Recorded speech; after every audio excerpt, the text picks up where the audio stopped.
Welcome in, everybody. This is Pro Football Enterprises. I am Ben Parker, joined by Shane Ratliff and Austin Freed. As always, really appreciate you dropping in. I'm not going to show it tonight, but we have lots of prospects for those of you that want to see and hear more.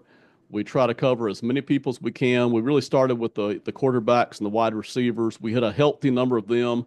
We didn't even hit everybody who's going to be relevant come draft time. All right, these guys rise up sometimes out of the ashes, right? So we haven't yet hit everybody who's relevant, but we did try to hit as many of them as we can, give you a good early feel for that. So please check that out elsewhere on this channel. Some of them are playlisted in groups, some of them are playlisted singly. Tonight's prospect is Nick Singleton from Penn State. We'll go to Shane here in just a second. He is 6 foot. He is 225 pounds. His 24 numbers were almost 1,100 rushing yards at a clip of 6.4 per carry. He had 12 touchdowns on the ground. He also added 41 catches for 375 yards through the air for Penn State in 2025 so far. And again, a reminder, as we do some of these in season, these 25 numbers will have changed by the time you see them. 52 carries for 200 rushing yards, 3.8 yards a clip, and 5 touchdowns so far. Shane, go ahead and give us the lowdown on Nick Singleton. So I think it's apropos that both the guys we've talk about running backs are a little bit down for their 2025 versus Yeah. 2024 year. With Nick Singleton, uh, the problem is for him is he's a big back and he's at Penn State. So people automatically think that that means you should be Saquon Barkley, you should be Kajana Carter, you should be all these other powerful Penn State running backs. And that is not what Nick Singleton is. The offense for him has not gone well this year. I think it's a question mark for Penn State all around. He, however, I will say, carries his weight well. I don't think he's as dynamic as people thought he was going to be early on in his career, and I think that that's one of the marks they have against him. Defensive is obviously key to hunt him this year. He is a back, however, that I'm down on this year. I don't see a lot that sticks out to me for what you're looking for. He is a powerful runner. I don't think he has true breakaway speed. Uh, Hands have been okay, but he's not used a ton in that way in their offense. Um, Pass protection has its moments, but I think technique wise, it's not great. I think his size helps him on that. So he would be a back that, I think has some traits that will get you some yardage and be useful in the NFL, but I'm not as high as on him as I've seen some other people on him this year, Ben. Yeah, absolutely. And I'm going to be one of those people, but even I will admit the 25 is not as good as the 24. And it may not just be a numbers thing, and it may not just be a defensive key thing. It may be a him thing. And if it's a him thing, I'm not as high on him as I was looking at the 24 tape. So, Nick Singleton, Austin, give it to us, man. Yeah, I mean, when you just look at the athletic profile, you would think this guy is, a sure thing top 10 pick in the NFL, but he just hasn't necessarily played that way. I think in the last couple few years, I don't think his 2024 season, while very good, even lived up to sort of that expectations you see when you just kind of see the specimen that he is. The 2025 tape is, I mean, underwhelming is a big understatement. Like it has been disastrous, I think, for his draft stock. He looks unsure of himself. He looks like he is waiting for a hole to just open up and part like the Red Seas. Like he thinks he's running behind, you know, the best offensive line that's ever graced a football field. He doesn't have that sort of, and I've always thought his vision was solid in previous years, but it looks Mm-hmm. like he is just waiting for something. He thinks he's like prime Le'Veon Bell or something, and like the Steelers offense is just gonna, oh, just, oh my God, there's a 7 yard gap to just run through, like prime Le'Veon Bell did behind, Right. one of the best offensive lines of the 2010s. Uh, And that's just not the case. And it is looked bad. I think he has a skill set though that translates, and I could definitely see him being a guy who sort of has this weird Ollie Gordon-esque last year, just kind of downfall. And you're like, what the hell happened? And then he gets drafted to the NFL, and some of those kinks get kind of worked out, and then Ollie Gordon looks good for the Dolphins this year. And I definitely could see that happening with Singleton, where it's like, oh, okay, they kind of ironed all the stuff out that made him like logjam, and he's good now. And I'm hoping that's the case with him because he is someone who just has too much athletic ability to be playing at the level he is. He has to take a step up. And that's not to say he's going to go into the NFL and be an all pro. I don't think that's the case necessarily. It's definitely in the cards. But when you look at someone who has his level of power, speed, and one of my favorite traits he has is his sort of lateral agility. Like he makes some of the nastiest jump cuts, and like he just kind of teleports sometimes. It's like, oh, he's going to run inside the tackles. Nope, he's outside and he's gone. And that's what we saw a lot of when he was at his best. So I think this is a guy who I am willing to gamble on and be wrong as long as it's not too early in the draft process. I think this is a guy who is going to have a monster combine. If he doesn't do the combine, then I would be worried. But I think he's going to got permitting health. If he's healthy, he will do the combine. If he doesn't, and I'm like, okay, what is he trying to hide? Because I think he should be a combine monster that raises his draft stock again. Excellent work there. I'm going to read you off my notes off Nick Singleton here in a second. We'll come back to both of you for a final thought.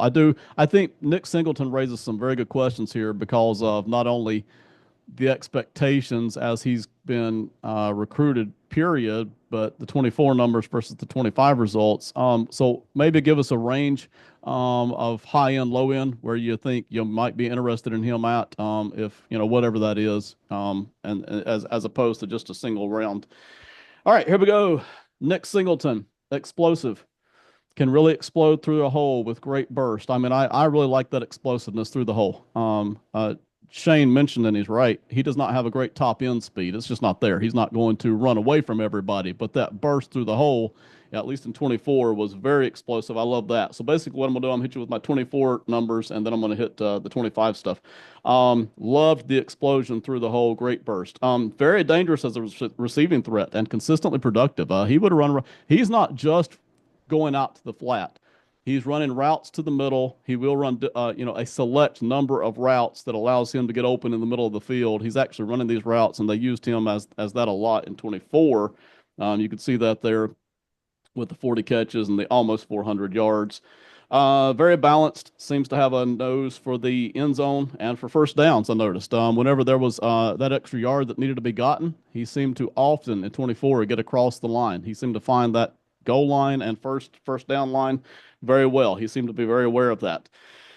He is fast, but he does not outrun defensive backs. That's just not going to happen. He's just not that kind of a guy. But he is fast for what you need. Smooth, good cuts. Austin, you mentioned the cuts.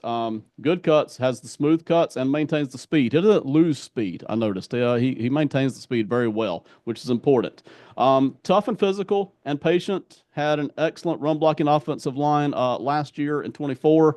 So I liked all of that. A couple last things here. Really, really good cutback. Austin, you mentioned that again. Really good cutback. You mentioned nasty was the word. I just wrote really, really good. Nasty is the right word, right? Much, much better at running north, south, and east, west. And I'm fine with that. All right. This dude is not gonna, cut out to the tackles and dance around and shake and bake. None of that. And I'm okay with that. And I'm okay with the guy who's just gonna run north and south. That is what he is. He is not ever going to be, shake and bake kind of a guy. North south, let's burst through the hole, let's get everything we can get, let's hit somebody, and then that's the end of the play, right? So I really do like that kind of running, but he is not a dancer. Physical blocker, but as always, the technique could be improved. It's good solid work on the blocking. I like that. Not super elusive, not a lot of shake and bake. So that's the 24 tape. The 25 tape, everything y'all said is right. And again, I don't know why. I'm not a huge fan of the Penn State offense. Haven't been for a couple of years now. I'm not a fan of the design necessarily. I'm not a fan of the development of some of these players. They bring in a ton of talent and they work with it and they win games, but I just don't see it as being consistently productive and efficient and creative as I would like for it to be, unfortunately. And so I don't know if that's the problem with Nick Singleton or if he just showed up this year unfocused. I don't know. Or if defenses are keen on him and it has shaken his confidence. I don't know. It's not the same though. In 25, it just has not been the same. So that gives me some pause here on what I think about him. I'm very interested in him late in the first round, early second round until I watch him in 25. And then I'm like, well, dang it, that's not what I bargained for. That's not what I was trying to get after. So, if this continues the 25 stuff, then he's going to fall mid second, late second. I think for me, I wouldn't let him drop out of the second round just based on what I did see in 24. But there are some questions here. So I think we started with Shane. Shane, back to you. Final thought and your range of where you might be drafting him. So, I mean, I agree with a lot of what you said, Ben, especially with his power through the hole and his speed through. Um, the key thing that Austin hit on that I see is there's a delay. I don't think it's a fear. I think in some ways it's him overestimating his athletic talent, where he thinks I'm going to be able to get that edge. I'm going to be able to get around this guy. I can defeat two defenders. Those type of things that have affected him most. Um, I think, like Austin said, he should be a combine warrior where his physical traits demonstrate that he should be selected way higher than I'm going to tell you. And that you may get a chance that a team reaches up and gets him. But I think he's a late second, early third round guy right now. I think the best thing that he has, as you mentioned, is I'm not going to say it's a diverse route tree, but he does run a good route tree. He can play off the ball in that form. And that gives him another thing above a lot of tailbacks right now. But this year, and Austin hit on it as well, this is a guy that has also been watched since he was a freshman, because he had moments where he demonstrated this body has been there, the talent has been there, and last year it culminated with some good numbers, but I don't think it reached what even he thinks that he should have been able to attain. And I think this year is starting off on another downward spiral for him as well. All right, Austin. He's a player I'd be willing to take a shot at and just take a gamble in the second round. I think at any point in the second round, and this goes back to what I was talking about with the combine. I would be willing to bet we're gonna go and see him run in the low 4.4s or faster. We're gonna see him jump over 10 feet in the broad.